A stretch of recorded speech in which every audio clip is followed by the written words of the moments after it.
Lyrics that put rappers in jail. Too rich for regular. Sticks and stones may break my bones, but words can apparently get you locked up. Well, in the case of rappers with big mouths and way too much time, their catchy lyrics can sometimes expose a crime, confess guilt, or just say some dumb shit that gets them in trouble. This is Too Rich for Regular, from rap to the streets and everything in between. But before we get started, if you're here for the first time, make sure you hit that subscribe button below and join Too Rich for Regular. We're uploading all the time, so don't miss out. As usual, we save the crazy for the ending, so stick around. This is lyrics that put rappers in jail. Snoop Dogg. The D.O.G.G. was almost sent to the doghouse due to an altercation that occurred in 1993. Snoop Dogg, along with his bodyguard McKinley Lee, aka Malik, were involved in gang-related incidents that led to the fatal shooting of a rival gang member, Philip Waldemariam, aka Little Smooth. Snoop and Malik spent the better part of the following 3 years at the center of a first-degree murder trial. So how did it all go down? Snoop and his crew, including Malik, were standing at the front of Snoop's apartment. Spotting a rival gang driving by, one of Snoop's posse flashed their gang sign at the car.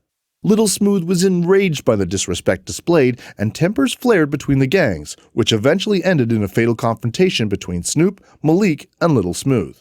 According to Malik, as the verbal argument escalated, Little Smooth reached behind him for his .380, which he had tucked into his pants, and in that moment Malik reacted in self-defense, and he shot Little Smooth dead. Directly after the shooting, Malik and Snoop fled the scene and went into hiding. Months after the killing, Snoop released his debut album, Doggy Style, and with all the controversy surrounding the rapper at the time due to his murder trial, his album sales skyrocketed, and in the first week, he sold 806,000 copies. Any Snoop fan would be familiar with the track Murder Was the Case. The song tells a story of Snoop being convicted of murder, and being shot while he lay dying, he makes a deal with the devil and he's resurrected. While the lyrics weren't officially used as evidence, during one of the hearings, the judge played parts of a track from the Doggy Style album Murder Was the Case during the closing arguments of the trial. In 1994, during the MTV Music Video Awards, Snoop performed Murder Was the Case, and at the end of his performance, he bluntly proclaims to the world, "I'm innocent." Snoop and Malik were eventually acquitted when Deshaun Joseph and Jason London, two friends of the late Little Smooth, testified that they saw Waldemariam reach around for his gun, to which Malik acted in self-defense and shot Little Smooth dead. Under further questioning, Joseph and London admitted that they hid Waldemariam's weapon as he lay on the street dying, hoping to have both Snoop and his bodyguard charged with his murder. Bobby Shmurda.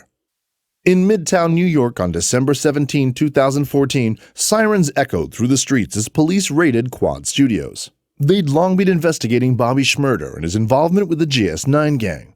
Shmurda was in the middle of recording songs for his new album, surrounded by his GS9 entourage, when officers stormed the studio.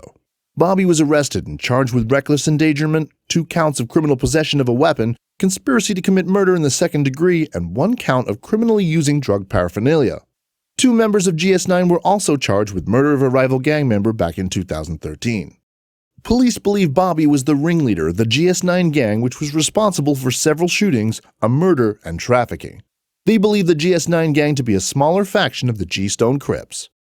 According to Bobby, it is true that he and his crew technically grew up in G-Stone Crips territory, and by birth default they were technically Crips members. You were either with the Crips or against them. However, Shmurda claims that the GS9 members he associated with were part of his group of close-knit childhood friends and only focused on hip-hop. 6 months prior to his arrest, Bobby released his first single, paying an associate $300 to create a low-budget video of Bobby and his crew walking the local neighborhood while Bobby raps his lyrics. Of course, any rising rapper would want the film clip to their debut single to be a portrayal of his street reputation, with lyrics that reinforce rap credibility. So naturally, the video couldn't be complete without references to drug and gang violence. As Shmurda's popularity soared, his dancing in the video also went viral, eventually being called the Shmoney Dance, which became a popular vine at the time.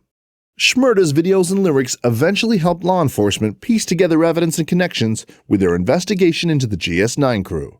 The deputy chief of the NYPD cited both lyrics and video of Bobby's debut single as if they were a documentary of their real-life criminal activities, with lyrics such as "Everybody catching bullet holes" and "I'ma run up, put that gun on him, Mitch caught a body about a week ago," which was a reference to an attempted murder allegedly committed by a member of the GS9. Shmurda's bail was set to $2 million, Initially, Bobby expected his record label, Epic Records, to save the day and post bail, but they didn't. Bail was set to a price tag that was well out of his reach, especially considering Bobby was at the beginning of his career.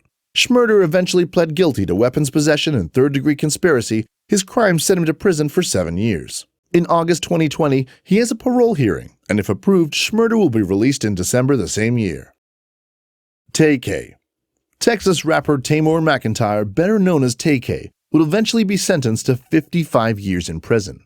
The bittersweet irony of his life story is that his debut single, The Race, would launch his rap career and simultaneously would be later used as evidence against him in a court of law. 21-year-old Ethan Walker was killed during a bungled home invasion in Dallas-Fort Worth in 2016. Tay-K and his friend gained entry to Walker's house after 2 women helped to set up Walker for the robbery of his drugs and money. During the invasion, Walker raised his hands in the air to surrender, but instead he was shot point blank. Tay-K's mission during the home invasion was to find the stash of money and dope they believed to be in Walker's home. Tay-K was charged with robbery and placed on house arrest while he awaited his trial. Tay-K, however, had other plans, and he managed to remove his GPS ankle bracelet and evade the police for the following 3 months. While on the run and with nothing better to do, Tay-K took some time out to shoot a music video for his debut single, The Race. In the video, Tay-K seemingly brags about his participation and involvement in the fatal robbery. This stroke of genius would later be the evidence used to implicate him in the crime. Tay-K uploaded the film clip for The Race on YouTube, which would end up coincidentally being the same day that he was captured by police. The Race would eventually go platinum and have over 200 million views on YouTube.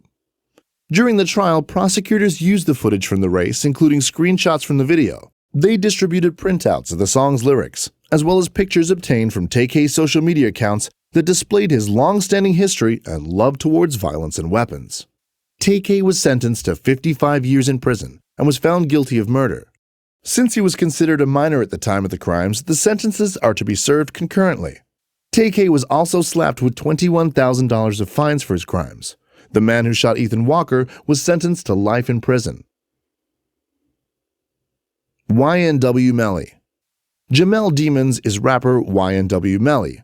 The YNW in Melly's name stands for Young World, and it was the prefix used for rap stage names of Melly and his 2 childhood best friends, Anthony Williams, aka YNW Sack Chaser, and Christopher Thomas Jr., aka YNW Juvie. Unbeknownst to them, their childhood friendship would conclude in a bloody mess, with Williams and Thomas eventually being murdered by Melly.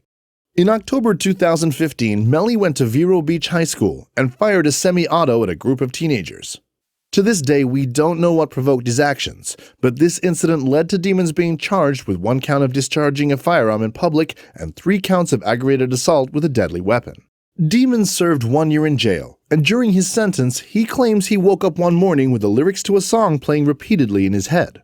That song, Murder on My Mind, would eventually go double platinum. Melly found a spark of inspiration sitting alone while staring at those blank walls, and he wrote the entire song in his jail cell. While in jail, Melly recalls that Murder on My Mind had become a bit of a hit song amongst his fellow inmates, with some exchanging treats for live performances of the song from Demons. After his release, Melly followed through on his jailhouse hit and recorded Murder on My Mind in 2016, eventually being released the following year. The lyrics depict brutal stories of Melly accidentally shooting a close friend, and then describes in bloody detail watching his friend's terrified last moments as he dies in Melly's arms. After the success of Murder on My Mind, Melly followed up with Mind on My Murder, which is the same story but told from the victim's perspective. A year and a half later, on the 26th of October 2018, Melly shot and killed his 2 closest friends, enlisting the help of another friend, Cortland Henry, aka YNW Bortland, to make it look like an accident. Demons and Henry shot at the exterior of their Jeep 8 times, then they drove Williams and Thomas to the hospital where they later died. The pair claimed they were involved in a drive-by shooting, and Williams and Thomas were killed in the drive-by. Forensic analysis would later uncover the truth. The physical evidence left from the bullets on the outside of the Jeep showed that the shots were fired from right to left. This trail does not match the victim's bullet wounds, which were in fact from left to right. A lot of people viewed the track as a confession of his blood-curdling fantasies. In a sickening twist, prior to killing his friends, Melly had each of their names tattooed on his face. In February 2019, Melly was arrested and charged with 2 counts of first-degree murder. He's looking at life in prison with the possibility of the death penalty. You made it to the end. Thanks for stopping by. We hope you've enjoyed today's video. Did you learn something new? Did we leave something out? Let us know. If you enjoyed this video, please give us a like, subscribe, or both. Let us know in the comments if there's any other crazy topics we can cover in future videos.